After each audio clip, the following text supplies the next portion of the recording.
सुप्रभात दोस्तों। प्रभात हिंदी क्लासेस में आप सभी का हार्दिक स्वागत है। आज हम सगुण भक्ति धारा की शुरुआत करने जा रहे हैं। ठीक है, उसका उद्भव और विकास के बारे में चर्चा करेंगे आज। तो पहले आचार्य रामचंद्र शुक्ल जी के अनुसार श्रद्धा और प्रेम के योग का नाम भक्ति है। ठीक है, ये आचार्य रामचंद्र शुक्ल जी ने कहा है, एग्जाम में आ जाता है कि श्रद्धा और प्रेम के योग का नाम भक्ति है। ये किसने कहा था, किस आचार्य ने कहा था, किस इतिहासकार ने कहा था? तो वो हैं आचार्य रामचंद्र शुक्ल जी। ठीक है, भक्ति साहित्य में प्रस्थानत्रयी, उपनिषद, गीता तथा ब्रह्मसूत्र में कहा गया है। ठीक है, नारद भक्ति सूत्र में भक्ति के 11 भेद माने गए हैं। ठीक है, तो एग्जाम में आ जाता है कि भक्ति के 11 भेद कहाँ माने गए हैं, तो वो है नारद भक्ति सूत्र। कितने माने गए हैं? 11। ठीक है, 11 भेद माने गए हैं और नारद भक्ति सूत्र। ठीक है, ये आपको याद करना है। जो सूत्र हैं वो जो भेद हैं वो निम्न प्रकार हैं: गुण महात्म्या शक्ति, रूपा शक्ति, पूजा शक्ति, स्मरणा शक्ति, दास्या शक्ति, साख्य शक्ति, कांता शक्ति, वात्सल्या शक्ति, आत्मनिवेदना शक्ति, तन्मयता शक्ति और अंत में है परम विरहा शक्ति। ठीक है, भगवत पुराण में नवधा भक्ति का उल्लेख है। किसमें है नवधा भक्ति का उल्लेख? भागवत पुराण में। ठीक है,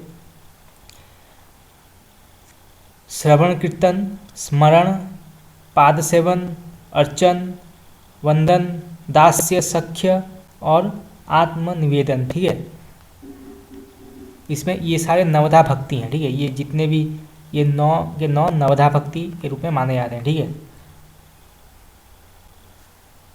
वैष्णव धर्म में सर्वप्रथम भागवत धर्म आता है। ठीक है, तो वैष्णव धर्म में जो है सर्वप्रथम भागवत धर्म आता है।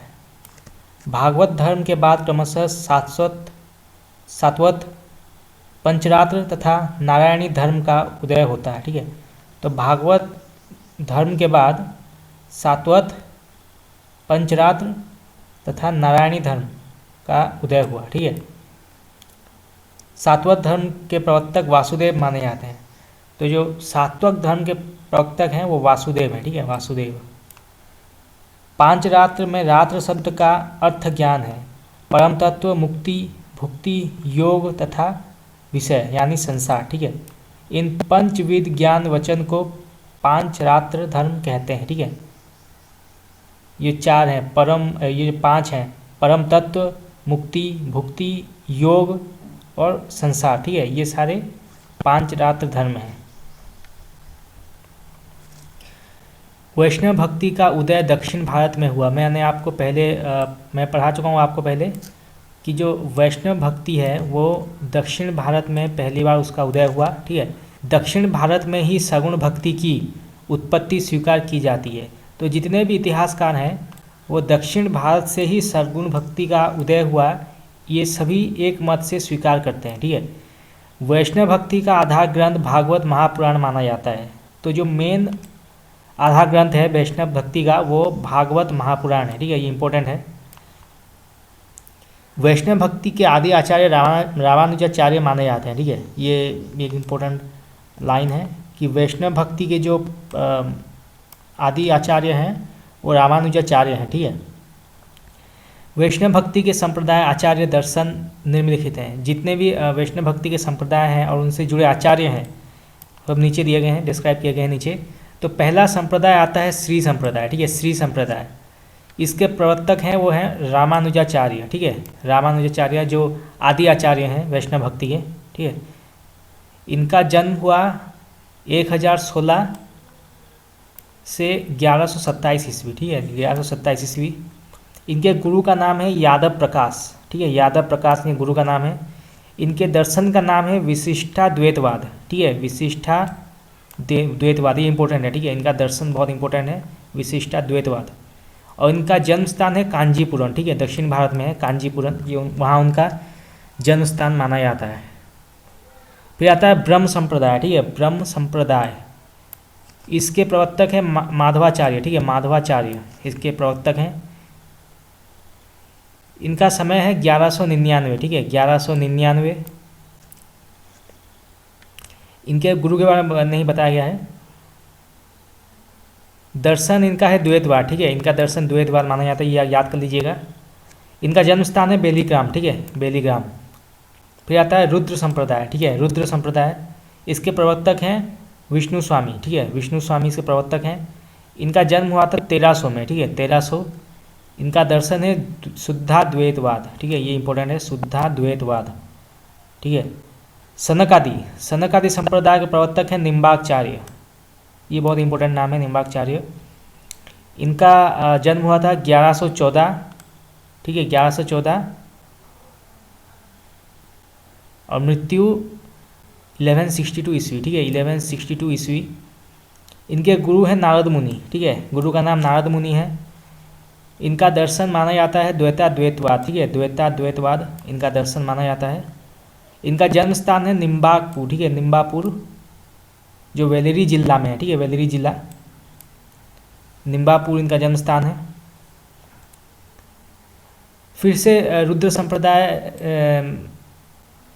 के नाम से एक भक्ति आती है जिसके प्रवक्ता हैं वल्लभाचार्य, ठीक है, वल्लभाचार्य। इनका जन्म है 1478 से 1530, 1530, ठीक है, 1530 ईस्वी। इनके गुरु का नाम है विष्णु स्वामी। विष्णु स्वामी कौन थे? जो रुद्र संप्रदाय के प्रवर्तक थे, देखिए, रुद्र संप्रदाय के प्रवर्तक इनके गुरु माने जाते हैं। उसके बाद उनका दर्शन है शुद्धाद्वैतवाद, ठीक है, शुद्धाद्वैतवाद उनका दर्शन माना जाता है वल्लभाचार्य जी का, ये इंपॉर्टेंट है, याद कर लीजिएगा, शुद्धाद्वैतवाद। और इनका जन्म स्थान है चंपारण, ठीक है, चंपारण जो रायपुर जिला में है, ठीक है। रुद्र संप्रदाय के आदि प्रवर्तक विष्णु स्वामी हैं, किंतु कई विद्वानों ने इसका प्रवर्तक वल्लभाचार्य को माना है, ठीक है। तो इसके दो मत हैं, कुछ विद्वान जो हैं वो रुद्र संप्रदाय के जो आदि प्रवर्तक विष्णु स्वामी को मानते हैं और कुछ वल्लभाचार्य जी को मानते हैं, ठीक है। दक्षिण भारत के वैष्णव भक्तों को आलवर कहते हैं, ठीक है।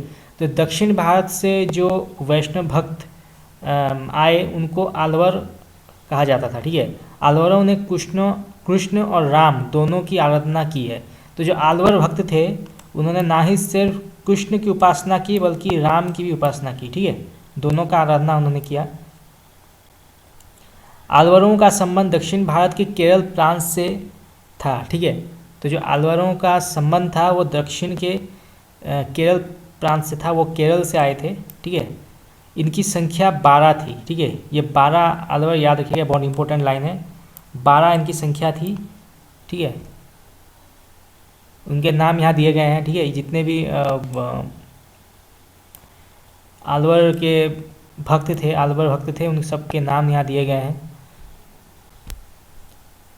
ये हम एमसीक्यू में करा देंगे, ठीक है, एमसीक्यू जो मैं लाऊंगा उसमें मैं आपको करा दूंगा वहाँ पे, ठीक है। जितने भी 12 आलवर भक्त हैं उन सबके नामों का डिस्कशन एमसीक्यू में हो जाएगा, ठीक है। आलवर संतों में सर्वाधिक लोकप्रिय शॉर्ट कवि थे, ठीक है, षटकोप थे, ठीक है। जो लोकप्रिय कवि थे आलवर संतों में से उनका नाम था षटकोप, ठीक है, याद रखिएगा ये नाम। इन्होंने निम्न पुस्तकों की रचना की। षटकोप ने बहुत से पुस्तकों की रचना की, ठीक है। तिरुवायुमोली, ठीक है, तिरुवायुमोली, तिरुविरुत्तम, ठीक है, तिरुवर्ग शरियम, ठीक है, पेरिय तिरुवंती, ठीक है, सहस्त्र गीत। ये 5 उनके लोकप्रिय ग्रंथ हैं, ठीक है, पुस्तक हैं।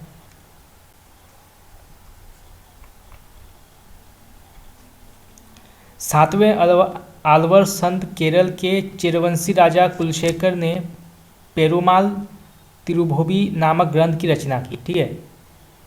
तो जो 7वें आलवर थे, जो चेरवंशी राजकुमार कुलशेखर, ठीक है, कुलशेखर नाम याद रखिएगा, ये 7वें आलवर थे। उन्होंने पेरुमाल तिरुभोबी नामक ग्रंथ की रचना की, ठीक है। तो एग्जाम में आ जाता है कि पेरुमाल तिरुभोबी की रचना किन्होंने की, तो वो हैं चेरवंशी राजा कुलशेखर, जो 7वें आलवर संत माने जाते हैं, जो केरल से थे, ठीक है, केरल। इतने सारे मल्टीपल चॉइस एक ही क्वेश्चन में आ गए, देखिए एक ही पॉइंट में इतने सारे मल्टीपल क्वेश्चन आ गए। आल्वर संतों के लोक प्रचलित 4000 पदों को नलियार दिव्य प्रबंधम शीर्षक से 4 भागों में रंगनाथ मुनि ने संकलित किया। ठीक है, इनका अन्य नाम है रघुनाथाचार्य। ठीक है, रघुनाथाचार्य। तो आल्वर संतों के लोक प्रचलित 4000 पदों को, इसका नाम नलियार दिव्य प्रबंधम शीर्षक से 4 भागों में रंगनाथ, ठीक है, रंगनाथ मुनि ने संकलित किया। ठीक है, ये क्वेश्चन आ जाता है कि नालियार दिव्य प्रबंधम को 4 भागों में किन्होंने संकलित किया, शीर्षक में 4 भागों में किन्होंने संकलित किया, तो वो थे रंगनाथ मुनि। ठीक है, मेनली रंगनाथ मुनि ही आता है क्वेश्चन में, तो ये नाम याद रखिएगा। रंगनाथाचार्य या रंगनाथ मुनि को श्री संप्रदाय का प्रथम आचार्य माना जाता है। ठीक है, तो रंगनाथ मुनि को श्री संप्रदाय का प्रथम आचार्य माना जाता है। इनका जन्म सन 824 ईस्वी में तथा मृत्यु 924 ईस्वी में हुआ। ठीक है, इनका जो जन्म है रंगनाथ मुनि जी का, ये सन 824 ईस्वी में हुआ तथा उनकी मृत्यु जो है 924 ईस्वी को हुई। ठीक है, रंगनाथ मुनि ने न्याय तत्व नामक एक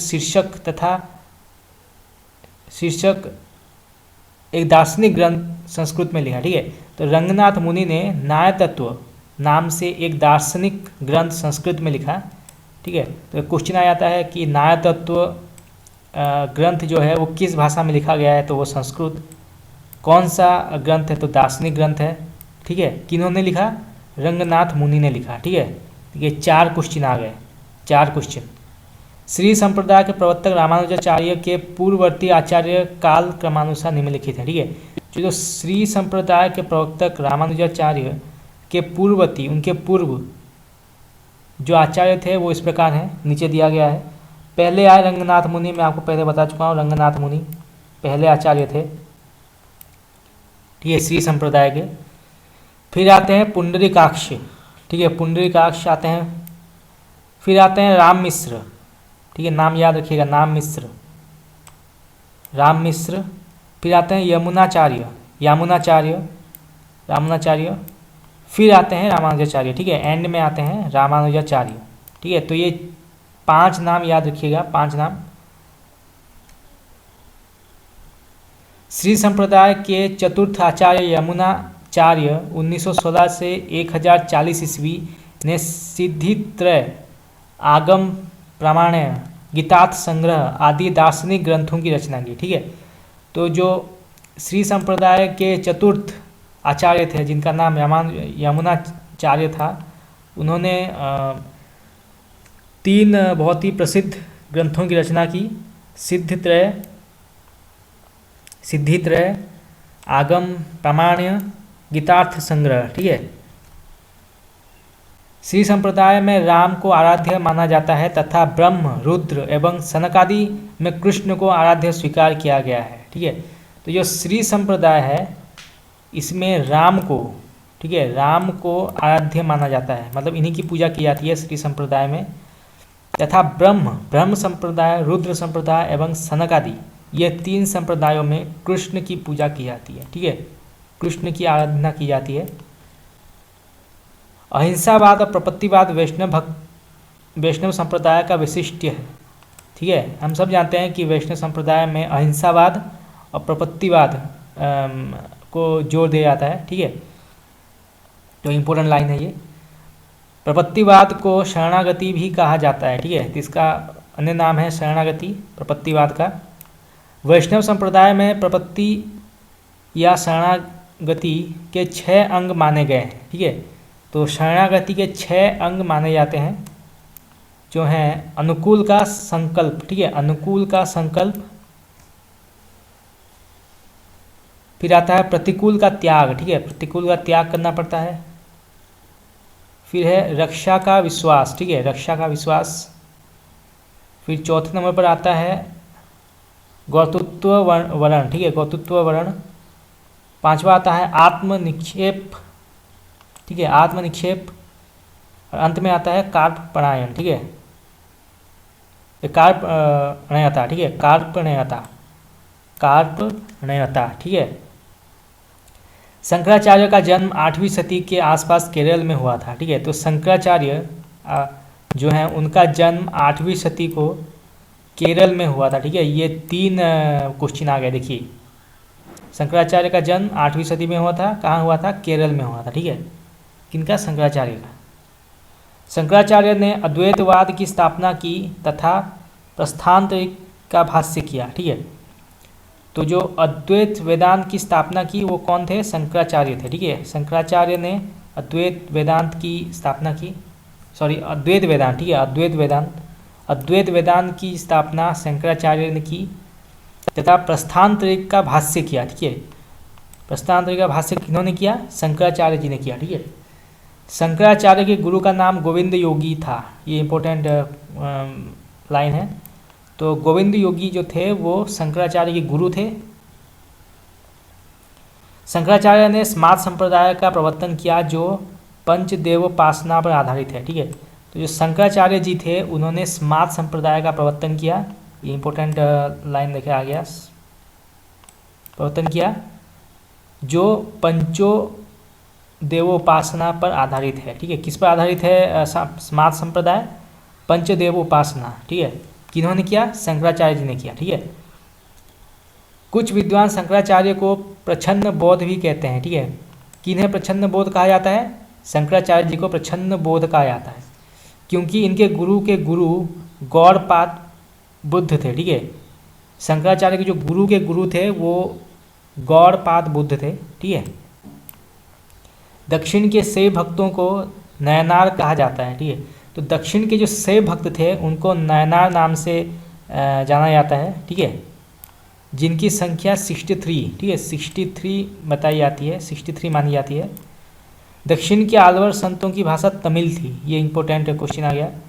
तो जो उनकी जो भाषा थी आलवर भक्तों की, दक्षिण से जो आए थे, उनकी भाषा तमिल थी। ठीक है, आलवरों में प्रसिद्ध एकमात्र महिला आंदल गोदा को दक्षिण की मीरा कहा जाता है। ठीक है, तो जो एकमात्र महिला आलवर भक्त थी उनका नाम था आंदाल। ठीक है, उनको गोदा भी कहा जाता है। उन्हें दक्षिण की मीरा भी कहा जाता है। ठीक है, उनको दक्षिण की मीरा के रूप में भी परिचय प्राप्त है। किन्हें? आंदाल को। ठीक है, फिर आता है सगुण भक्ति धारा में राम भक्ति शाखा। ठीक है, राम भक्ति शाखा।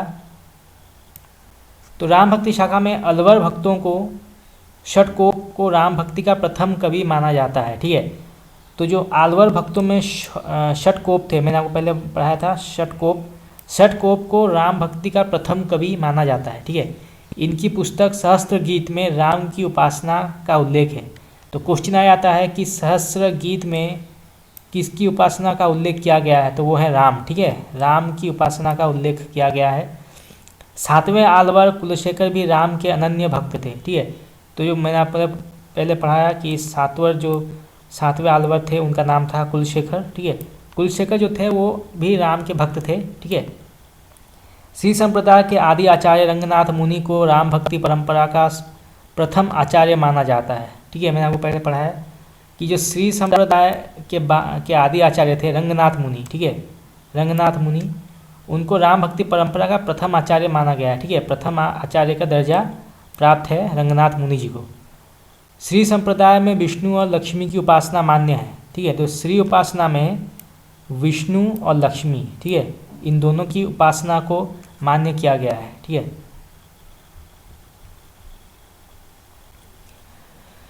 रामानुजाचार्य ने अद्वैत वेदांत का खंडन कर विशिष्टाद्वैतवाद की स्थापना की, जिसके अनुसार ब्रह्म के ही अंश जगत के सारे प्राणी हैं। किन्होंने ये लाइन कहा है?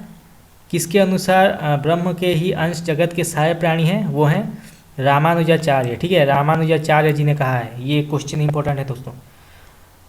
उन्होंने अद्वैतवाद का खंडन किया। ठीक है, और विशिष्टवाद को उन्होंने स्थापना किया। ठीक है, आलवर षटकोप के 5वीं पीढ़ी के पीछे रामानुजाचार्य हुए। ठीक है, तो जो आलवर षटकोप के 5 पीढ़ी के पीछे, मतलब उनके 5 पीढ़ी के बाद रामानुजाचार्य हुए। ठीक है, रामानुजाचार्य को शेष या लक्ष्मण का अवतार माना जाता है। ठीक है, तो एक क्वेश्चन आ जाता है कि किसे शेष या लक्ष्मण का अवतार माना जाता है? तो वो थे रामानुजाचार्य। ठीक है, रामानुजाचार्य श्री संप्रदाय की प्रधान गद्दी तोतांद्री में स्थापित है। एक और इम्पोर्टेंट क्वेश्चन आ गया कि श्री संप्रदाय की गद्दी कहाँ पर स्थापित की गई है, तो वो है तोतांद्री, ठीक है, तोतांद्री। रामानुजाचार्य की 14वीं या 15वीं शिष्य परंपरा में सुप्रसिद्ध स्वामी रामानंद हुए। देखिए रामानंद आ गए, बहुत ही इंपॉर्टेंट कवि हैं ये। तो जो रामानुजाचार्य की 15वीं और 14वीं या 15वीं शिष्य परंपरा में स्वामी रामानंद हुए, ठीक है। हिंदी में राम काव्य की पुरस्कर्ता रामानंद माने जाते हैं, ठीक है। तो हिंदी में जो राम काव्य है, राम काव्य लिखा गया है, उसमें जो पुरस्कर्ता है यानी सबसे बड़े कवि जो हैं वो रामानंद माने जाते हैं, ठीक है, रामानंद। हजारी प्रसाद द्विवेदी ने लिखा है मध्य युग की समग्र स्वाधीन चिंता के गुरु रामानंद ही थे। तो ये क्वेश्चन आ जाता है कि किन्होंने कहा है कि मध्य युग की समग्र स्वाधीन चिंता के गुरु रामानंद ही थे। तो इसका उत्तर होगा आचार्य हजारी प्रसाद द्विवेदी, ठीक है। आचार्य हजारी प्रसाद द्विवेदी ने रामानंद की प्रशंसा में ये लाइन कहा है, ठीक है। रामानंद के गुरु का नाम राघवानंद था। ये एक और क्वेश्चन आ गया, इंपॉर्टेंट क्वेश्चन, कि रामानंद के गुरु का नाम क्या था, तो वो है राघवानंद। हजारी प्रसाद द्विवेदी ने रामानंद को आकाश धर्मा गुरु कहा है, ठीक है। तो जो हजारी प्रसाद द्विवेदी जी हैं उन्होंने रामानंद को आकाश धर्मा गुरु कहा। ये इंपॉर्टेंट क्वेश्चन है, ठीक है। किन्होंने कहा है रामानंद को आकाश धर्मा गुरु? हजारी प्रसाद द्विवेदी, ठीक है। राघवानंद ने उत्तर भारत में राम भक्ति की का प्रवर्तन किया, परंतु इसे प्रतिष्ठित और प्रसारित किया रामानंद ने, ठीक है। तो जो राघवानंद थे उन्होंने उत्तर भारत में राम भक्ति का प्रवर्तन तो किया, परंतु इसे प्रतिष्ठित, ठीक है, प्रतिष्ठित और प्रसारित करने का जिम्मा जो था वो रामानंद का था, ठीक है। उन्होंने अच्छी तरह से इसका प्रसारित किया पूरे उत्तर भारत में। रामानंद 14वीं शती के वर्तमान थे। इनके रचित प्रमुख ग्रंथ हैं वैष्णवमताब्ज भास्कर, श्री रामाचंद्र पद्धति, ठीक है, रामाचंद्र पद्धति ये इंपॉर्टेंट ग्रंथ है एक, रामाचंद्र पद्धति, योग चिंतामणि, राम रक्षा स्तोत्र एवं आनंद भाष्य, ठीक है। तो ये 5 उनके महत्वपूर्ण ग्रंथ हैं, ठीक है। रामानंद रचित प्रमुख काव्य पंक्ति कुछ इस प्रकार हैं, जितने भी उनके महत्वपूर्ण ये पंक्तियां हैं, ठीक है। आरती कीजिए हनुमान लला की, दुष्ट दलन रघुनाथ कला की, जाके बल भर ते मही कांपे, रोग सोग जाकी सीमा न चापे, ठीक है। ये रामानंद जी ने लिखा है। रामानंद ने रामावत संप्रदाय की स्थापना की, ठीक है। तो रामावत संप्रदाय के प्रवक्ता कौन है? रामानंद, ठीक है। इस संप्रदाय के लोग वैरागी नाम से प्रसिद्ध हैं। ये एक और इम्पोर्टेंट क्वेश्चन आ गया कि किस संप्रदाय के लोग वैरागी माने जाते हैं, तो वो है रामावत संप्रदाय, जिसके प्रवर्तक थे रामानंद, ठीक है। रामानंद कृत वैष्णव मतावज भास्कर में उनके शिष्य सुश्रानंद ने 9 प्रश्न किए हैं, ठीक है, जिनके उत्तर में राम तारक मंत्र की विस्तृत व्याख्या, अहिंसा का महत्व इत्यादि विषय है, ठीक है। तो उनके जो शिष्य थे सुश्रानंद ने 9 प्रश्न किए थे इसमें वैष्णव मतावज भास्कर में, ठीक है, जिनके उत्तर में राम तारक मंत्र की विस्तृत व्याख्या, अहिंसा का महत्व इत्यादि विषय है, ठीक है। रामानंद के 12 शिष्य थे, ठीक है। ये इंपॉर्टेंट क्वेश्चन आ गया, कितने शिष्य थे रामानंद के? 12 शिष्य थे। आचार्य शुक्ल, हजारी प्रसाद द्विवेदी एवं रामकुमार वर्मा के अनुसार जो शिष्य थे उनके वो कुछ इस प्रकार हैं, ठीक है, नीचे दिए गए हैं। तो आचार्य रामचंद्र शुक्ल जी के अनुसार रामानंद के गुरु थे, रामानंद के जो शिष्य थे वो थे अनंतानंद, ठीक है, अनंतानंद पहले शिष्य। ये किसके अनुसार? रामचंद्र शुक्ल जी के अनुसार, ठीक है। सुखानंद, ठीक है, सुखानंद फिर आ गए। सुरसुरानंद, ठीक है, सुरसुरानंद फिर आ गए। नरहैयानंद, ठीक है, नरहैयानंद। भावानंद, पीपा, ठीक है, पीपा आ गए। देखिए कबीरदास आ गए। सेन, ठीक है, सेन और फिर आए धन्ना, ठीक है, धन्ना। हजारी प्रसाद द्विवेदी जी के अनुसार रामानंद के जो शिष्य थे वो हैं आसानंद, ठीक है, उन्होंने आसानंद माना, सुखानंद, ठीक है, सुरसुरानंद, देखिए सुरसुरानंद यहाँ आ गया, ठीक है। तो आचार्य रामचंद्र शुक्ल जी ने सुरसुरानंद को अपने उन्होंने भी माना है, सुरसुरानंद जी थे रामानंद के शिष्य, और हजारी प्रसाद द्विवेदी जी ने भी माना है, ठीक है।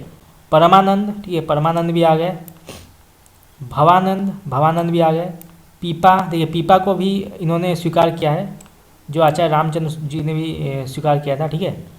कबीर, कबीर को भी इन्होंने स्वीकार किया है, सेना, ठीक है, और धन्ना, ठीक है। इसके बाद आते हैं राम कुमार वर्मा जी, ठीक है, राम कुमार वर्मा जी, इन्होंने अनंतानंद स्वीकार किया है, अनंतानंद उनके शिष्य। देखिए अनंतानंद किन्होंने स्वीकार किया था पहले? आचार्य रामचंद्र शुक्ल जी ने स्वीकार किया था, ठीक है, आचार्य रामचंद्र शुक्ल जी ने स्वीकार किया था अनंतानंद। फिर आते हैं सुखानंद, ठीक है, सुखानंद को सबने स्वीकार किया है, देखिए सुखानंद को हजारी प्रसाद द्विवेदी जी ने भी स्वीकार किया है, जैसा आचार्य रामचंद्र शुक्ल जी ने स्वीकार किया, ठीक है। सुरेश्वरानंद, ठीक है, सुरेश्वरानंद, नरहरियानंद, ठीक है, नरहरियानंद, भावानंद, ठीक है। फिर आते हैं योगानंद, ठीक है, योगानंद। फिर पीपा, कबीर, सेन, ठीक है। तो ये सारे नाम, ये 3 नाम सेम कॉमन रहे हैं, ठीक है, पीपा, कबीर, सेन। बाकी ये जो नाम है सुरेश्वरानंद, नरहरियानंद, भावानंद, ये सारे सिर्फ 1-2 वार के चेंज हैं, बाकी सब वही हैं, ठीक है। यहाँ भावानंद दिया गया तो यहाँ भवानंद कहा है आचार्य हजारी प्रसाद द्विवेदी जी ने, ठीक है। यहाँ नरहरियानंद कहा गया है तो यहाँ कहा गया नरहैयानंद, ठीक है। नाम सब वही हैं, बस थोड़े बहुत चेंजेस आए हैं वर्ड में, ठीक है।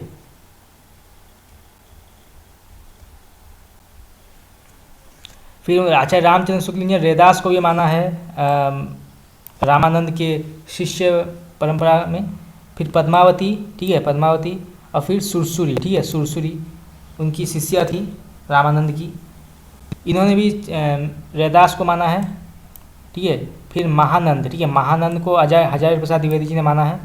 और फिर श्री आनंद, ठीक है, श्री आनंद को भी हजारी प्रसाद द्विवेदी जी ने रामानंद के शिष्य परंपरा में माना है, ठीक है। और फिर डॉक्टर राम कुमार वर्मा जी ने भी धन्ना को माना है, रैदास को माना है और पद्मावती को माना है, ठीक है। तो ये सारे जो ये 12 शिष्य हैं, ठीक है, जितने भी हैं सारे 12 शिष्य हैं। इन्होंने अलग अलग विद्वानों ने, अलग अलग इतिहासकारों ने अपने हिसाब से यहाँ पे वर्णन किया है, ठीक है, इनके नामों को।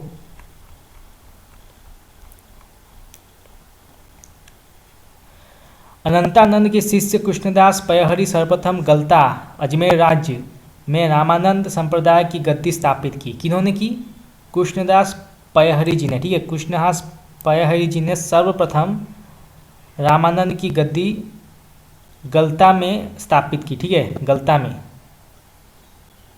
ये किसके शिष्य थे? कृष्णदास पयहरी जी अनंतानंद जी के, देखिए याद रखिएगा दोस्तों, बहुत ही इंपॉर्टेंट है। अनंता जी के शिष्य थे कृष्णदास पयहरी, उन्होंने सर्वप्रथम गलता, ठीक है, ये नाम याद रखिए, गलता में रामानंद संप्रदाय की गद्दी स्थापित की, ठीक है। रामानंदी संप्रदाय में गलता को उत्तर भारत का उत्तर तोतेंद्र कहा जाता है। किसे कहा जाता है? उत्तर भारत का उत्तर तोतेंद्र, ठीक है, तो वो है गलता को, ठीक है, गलता को कहा जाता है। गलता में पहले नाथपंथी योगियों का अधिकार था, ठीक है, तो गलता में जो है सर्वप्रथम नाथपंथियों का ये अधिकार था, नाथपंथी योगियों का अधिकार था, वहाँ पे उनका वर्चस्व था, ठीक है। अजमेर के राजा पृथ्वीराज पयहरी जी के शिष्य बने, ठीक है, तो अजमेर के जो राजा थे इनका नाम था पृथ्वीराज, वो पयहरी जी के शिष्य बने, ठीक है, कृष्णदास पयहरी जी के शिष्य बने वो पृथ्वीराज। पयहरी के 2 प्रसिद्ध शिष्य हुए, ठीक है, तो जो पयहरी जी हैं उनके जो प्रसिद्ध शिष्य हैं वो हैं अग्रदास, ठीक है, नाम आपने सुना होगा अग्रदास, और किलहदास, ठीक है, किलहदास, ये 2 शिष्य हैं कृष्णदास पयहरी जी के, ठीक है। किलहदास ने राम भक्ति में योगाभाष्य का मेल कर एक तपसी शाखा की स्थापना की, ठीक है। ये क्वेश्चन आ जाता है कि तपसी शाखा की स्थापना किन्होंने की, तो वो हैं किलहदास, ठीक है, किलहदास जी ने तपसी शाखा की स्थापना की। किलहदास किस भक्ति से थे? राम भक्ति से, ठीक है, राम भक्ति धारा से वो जुड़े हुए थे।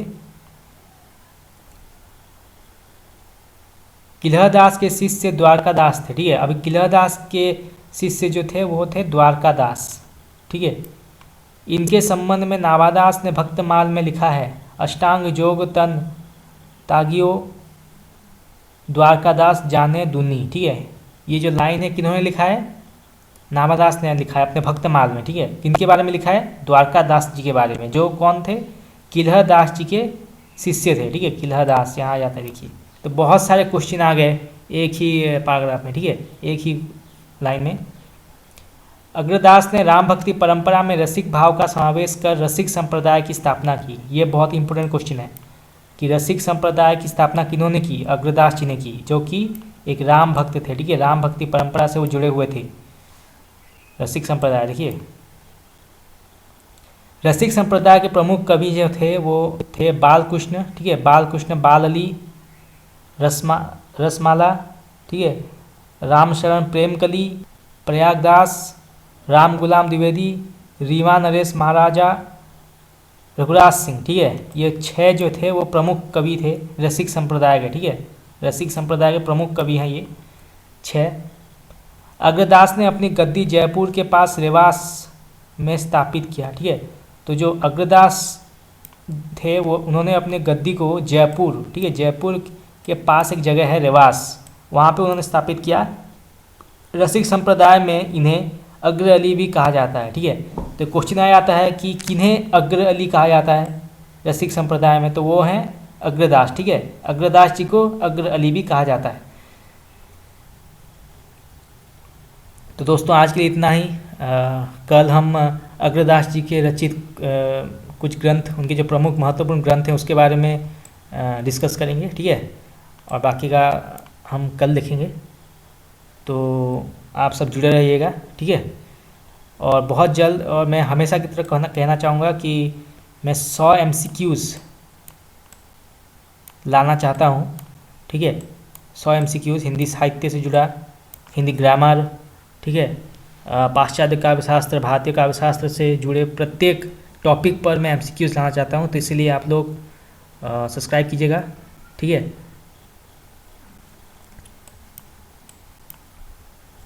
और कल से हम अग्रदास जी के रचित प्रमुख ग्रंथों की रचना के बारे में पढ़ेंगे। उसके बाद तुलसीदास जी, देखिए तुलसीदास आ गए हैं यहाँ पे, तुलसीदास जी के बारे में डिस्कस करेंगे, ठीक है। तो आप सब लोग सब्सक्राइब कीजिएगा, ठीक है, ताकि लाइव क्लासेस मैं कर सकूं। जितने भी MCQs मैं लाने की कोशिश कर रहा हूं सारे मैं लाइव ला सकूं, ठीक है, ताकि आप लोगों को भी आसानी हो क्वेश्चन का आंसर देने में, लाइव इंटरेक्शन हो सके। तो आज के लिए इतना ही। नमस्कार।